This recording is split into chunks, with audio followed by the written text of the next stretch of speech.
अस्सलाम वालेकुम। आज मैं आपके साथ एक ऐसे बेहतरीन तरीके के बारे में बात करने लगा हूं जो आपकी स्किन को साफ, चमकदार और जवान बनाने में बहुत मददगार साबित हो सकता है। ये बेहतरीन तरीका सिर्फ एक्ने के लिए नहीं बल्कि पूरी स्किन को खूबसूरत बनाने के लिए है। आप ज़रा अभी शीशे में अपनी स्किन को गौर से देखें। क्या आपकी स्किन ऑयली है या ड्राई यानी खुश्क है? क्या स्किन डल महसूस होती है या उस पर छोटे छोटे सुर्ख डॉट्स हैं या दाग धब्बे या झुर्रियां हैं? इसी तरह से एक्ने या फोड़े फिंसियां तो नहीं निकले हुए। जब कोई टीनेजर होता है तो अक्सर जिल्द बहुत ख़राब हो जाती है, फोड़े निकलते हैं, एक्ने बढ़ जाती है, चेहरा अजीब सा लगता है, जिसकी वजह से उनमें कॉन्फिडेंस भी ख़त्म हो जाता है। फोड़े यानी एक्ने से बुरा कुछ नहीं होता, खुद पे भरोसा टूट जाता है, इंसान लोगों से बचने लगता है, मुलाकात से घबराता है, हर वक्त शर्म महसूस होती है या चेहरा छुपाने को दिल चाहता है और हर वक्त ये सोच रहती है कि लोग क्या कहेंगे। ये सब गुजारना वाकई बहुत मुश्किल होता है। अगर आप ये वीडियो देख रहे हैं और आपको एक्ने है या आप किसी को जानते हैं जिन्हें एक्ने है तो ये वीडियो उन तक ज़रूर पहुँचाएँ, क्योंकि इस वीडियो के बाद जब आप ये तरीका अपनाएंगे जो मैं दिखाने वाला हूँ तो फिर एक्ने का मसला ख़त्म हो सकता है। लेकिन ये सिर्फ एक्ने के लिए नहीं है, ये बात है एक जवान और चमकदार स्किन के बारे में। जो नुस्खा या तरीका मैं बताने वाला हूँ ये दुनिया का सबसे सस्ता तरीका है, यानी ऐसे समझ लें बिल्कुल मुफ्त है। आपको कुछ भी पैसा नहीं देना पड़ता। सिर्फ ये एक काम करके आपको ना सिर्फ खूबसूरत स्किन मिलेगी बल्कि और भी ज़बरदस्त फ़ायदे होंगे। इसकी वजह से आपका मेटाबॉलिज्म बेहतर हो जाएगा, एजिंग प्रोसेस स्लो हो जाता है, आप ज़्यादा अरसा जी सकते हैं, इम्यून सिस्टम स्ट्रांग होने से कई बीमारियों से बच सकते हैं। इस तरह दवाइयों वगैरह का खर्चा भी कम हो जाता है। जी हाँ, ये तरीका जो आपकी ज़िंदगी बदल सकता है वो फास्टिंग करना है। फास्टिंग के फ़ायदे लाजवाब हैं और ये सिर्फ स्किन तक महदूद नहीं। फास्टिंग की वजह से इम्यूनिटी स्ट्रांग रहती है, इन्फेक्शन और बीमारियों से महफूज रहते हैं, चाहे वायरल इन्फेक्शन या बैक्टीरियल इन्फेक्शन हो। ये आपके इम्यून सिस्टम को मजबूत बनाने में बहुत मदद कर सकता है। फास्टिंग आपकी आंखों के लिए भी अच्छी होती है। अगर आपको कैटरैक्ट, ग्लूकोमा या डायबिटिक रेटिनोपैथी जैसे प्रॉब्लम्स हैं तो फास्टिंग मददगार साबित हो सकती है। फास्टिंग से आपका मूड भी बेहतर होता है, मेमोरी इंप्रूव होती है और आप ज़्यादा फोकस्ड महसूस करते हैं, काम पे कंसंट्रेशन बढ़ जाता है। ये सच है कि फास्टिंग से नए ब्रेन सेल्स तक भी बन सकते हैं, कैंसर का खतरा कम हो जाता है और अगर कैंसर हो भी जाए तो फास्टिंग उसको भी खत्म करने में मदद कर सकती है। फास्टिंग यानी भूखा रहना, रोज़ा रखना हार्मोन्स बैलेंस में भी मदद करता है। इसमें एंटी एजिंग फ़ायदे काफ़ी ज़्यादा हैं। फास्टिंग से इंसुलिन का काम बेहतर हो जाता है जो एंड्रोजन को कंट्रोल करता है और इसी तरह पॉलीसिस्टिक ओवरी सिंड्रोम और हार्मोनल एक्ने में भी बहुत फ़ायदे मिलते हैं। ये सारी बातें किसी की कही सुनी नहीं हैं बल्कि साइंटिफिक रिसर्च से साबित हैं। ये रिसर्च रमज़ान के रोज़ों पर की गई थी और उस स्टडी में देखा गया कि रोज़ा रखने से कई मसाइल बेहतर हो गए, जैसे जिल्द के मसाइल, डर्माटाइटिस है, जिल्द में खारिश का रहना है, सूजन हो जाना है, सोराइसिस, रोज़ेसी और जिल्द पे एक्ने यानी दाने वगैरह हैं। ये वाकई हैरत अंगेज़ और दिलचस्प बात है। सवाल ये है कि अगर हम अपने जिस्म को भूखा रखें तो स्किन कैसे बेहतर हो सकती है। ये सुन के काफ़ी लोगों को अजीब लगता है, लेकिन असल में आप अपने जिस्म को भूखा नहीं रख रहे, आप बस वही काम कर रहे हैं जो आपका जिस्म कुदरती तौर पे करता आया है, यानी कुछ वक्त के लिए खाना छोड़ देना। पहले के ज़माने में लोग रोज़ रोज़ या दिन में 6-7 बार नहीं खाते थे, लेकिन आजकल खाने की बहुत सारी वैरायटीज़ की वजह से हर वक्त कुछ न कुछ खाने को मिलता रहता है, इसलिए हम दिन भर कुछ न कुछ चबाते रहते हैं।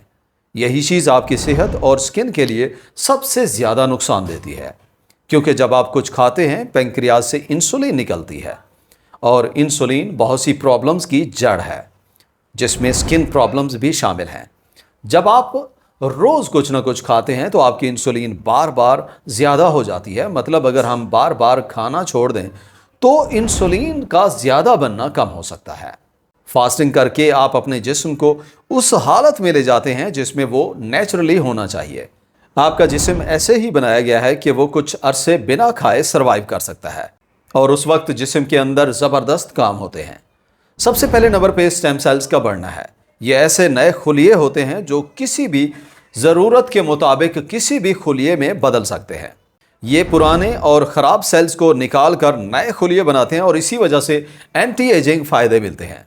दूसरा, ऑटोफेजी स्टार्ट होती है। ये एक प्रोसेस है जहां आपका जिस्म पुराने, कमज़ोर या डैमेज्ड सेल को रिसाइकल करता है। इसका मतलब ये है कि आपकी स्किन के पुराने और ख़राब खुलियों की जगह नए और सेहतमंद खुलिये बन जाते हैं। तीसरा, आईजीएफ हार्मोन का बढ़ना है। यह हार्मोन लीवर बनाता है और ये ग्रोथ हार्मोन जैसा काम करता है। ये जल्द में कोलेजन को बढ़ा देता है। जैसे जैसे उम्र बढ़ती है, कोलेजन और इलास्टिन कम होते हैं, जिससे स्किन ढीली और कमज़ोर होने लग जाती है। फास्टिंग इसे टाइट और फिट बनाती है। चौथे नंबर पे वेस्कुलर एंडोथेलियल ग्रोथ फैक्टर्स का बढ़ना है। ये चीज़ आपकी स्किन में खून के बहाव को बेहतर बनाती है, जिससे स्किन में ज़्यादा ग्लो आता है और एक्ने के दाग और निशान कम हो जाते हैं। पांचवें नंबर पे फास्टिंग से सोजिश कम हो जाती है। आजकल लोगों की स्किन सुर्ख, रैश वाली या सूजन वाली हो जाती है। ये सब सोजिश की वजह से होता है।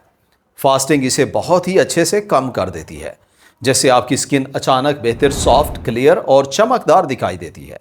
अब जैसे कि पहले बताया गया, जल्द के लिए सबसे बुरा क्या है, जिसमें रोज़ बार बार कुछ खाना है, मीठा और कार्ब्स का ज़्यादा इस्तेमाल है, जैसे रोटी, चावल, बिस्किट्स वगैरह हैं। सीड ऑयल जैसे वेजिटेबल ऑयल जैसे सोयाबीन, कैनोला वगैरह का ज़्यादा इस्तेमाल है। स्ट्रेस लेना भी स्किन को ख़राब कर देता है, क्योंकि स्ट्रेस से कार्टिसोल हार्मोन निकलता है जो इंसुलिन को बढ़ाता है। यही हालत होती है जब आप मीठा खाते हैं। कार्टिसोल आपकी प्रोटीन को तोड़ता है, जो जल्द के लिए ज़रूरी होती है। आखिर में एलर्जीज भी स्किन को बहुत इफेक्ट करती हैं। फास्टिंग एलर्जी को भी बेहतर बनाती है, चाहे वो खाने की एलर्जी हो, एनवायरनमेंट की हो, या आपके लिवर और कोलोन में टॉक्सिन्स की वजह से हो। ये सब चीज़ें स्किन पे असर करती हैं। फास्टिंग इस चीज़ में भी मदद करती है। अब बात करते हैं गॉल ब्लैडर की। गॉल ब्लैडर वो हिस्सा होता है जो बाइल नाम के लिक्विड को स्टोर करता है। ये बाइल जिस्म के अंदर चर्बी को तोड़ने में मदद करती है। आपकी स्किन का कुछ हिस्सा चर्बी से बना होता है, इसलिए गॉल ब्लैडर ज़रूरी है, ताकि जिस्म ओमेगा 3 फैटी एसिड्स और फैट सॉल्युबल विटामिन जैसे कि विटामिन ए और डी है, उसे सही तरह से जज्ब कर सके। अगर गॉल ब्लैडर ठीक से काम ना करे या बाइल ना हो तो स्किन अजीब और बेचैन लगती है। और अगर आप कम चर्बी वाली खुराक खाते हैं तो आपकी स्किन और बालों का हाल और भी ख़राब हो जाता है। हमें डाइट में अच्छा खासा फैट चाहिए होता है ताकि स्किन अच्छी रहे। ऑटो इम्यून डिजीज़ भी स्किन पे असर करती हैं, जैसे सोराइसिस और एक्जिमा वगैरह हैं, और इनके लिए भी बेहतरीन चीज़ फास्टिंग है। फास्टिंग इम्यून सिस्टम को ठीक करती है और सूजन को कम करती है। जैसे जैसे उम्र बढ़ती है, कोलेजन और इलास्टिन कम होता है, लेकिन ऑटोफेजी और नए स्टेम सेल्स इस प्रॉब्लम को रिवर्स कर सकते हैं। अब सवाल ये पैदा होता है, फास्टिंग सही से कैसे करें? सबसे आसान तरीका यह है कि ब्रेकफास्ट स्किप कर दें, सिर्फ कॉफ़ी पिएं और अगर हो सके तो उसमें MCT ऑयल डाल लें। यह आपको कीटोन्स देता है जो भूख को कम करते हैं और एनर्जी देते हैं, ताकि आप लंच तक आराम से रह सकें। पहला स्टेप ये है, आप अपनी डाइट भी ना बदलें, सिर्फ दिन में 2 बार खाना खाएं। पहला खाना दोपहर 12 बजे, दूसरा खाना शाम के 6 बजे खाएं। बीच में कुछ भी ना खाएं। आपको कैलोरीज या खाने की क्वांटिटी की टेंशन लेने की ज़रूरत नहीं, सिर्फ 2 वक्त खाने से देखें क्या होगा। आप 18 घंटे फास्टिंग में चले जाते हैं, और अगर आप बीच में कुछ भी नहीं खाते और 4 घंटे फास्टिंग मज़ीद बढ़ जाती है, यानी 22 घंटे फास्टिंग हो जाती है, तो सोचिए आपकी स्किन पर क्या असर होगा। और खाना भी नहीं बदला, स्टेप 2 में आप क्या करें, कार्ब्स को कम करें, यानी कीटोजेनिक डाइट शुरू करें और आहिस्ता आहिस्ता इसे हेल्दी कीटोजेनिक वर्जन की तरफ ले जाएं। कुछ और फ़ायदेमंद चीज़ें, जैसे धूप में बैठना, जिससे विटामिन डी मिलता है, जो स्किन के लिए ज़बरदस्त है। गट हेल्थ के लिए प्रोबायोटिक्स या फर्मेंटेड फूड जैसे sauerkraut, किमची, कीफर का इस्तेमाल ज़रूरी है, क्योंकि पेट और स्किन का गहरा ताल्लुक है। कोड लिवर ऑयल इस्तेमाल करें, इसमें ओमेगा 3, विटामिन ए और विटामिन डी होता है, जो आम फिश ऑयल से ज़्यादा पावरफुल होता है। ये सब चीज़ें स्किन को अंदर से निखारती हैं। उम्मीद करता हूँ आपको वीडियो पसंद आई होगी। अगर वीडियो पसंद आई है तो लाइक और शेयर करें, और चैनल पे पहली दफ़ा आए हैं तो सब्सक्राइब करें। इंशाअल्लाह मिलते हैं अगली वीडियो में, तब तक के लिए अल्लाह हाफिज़।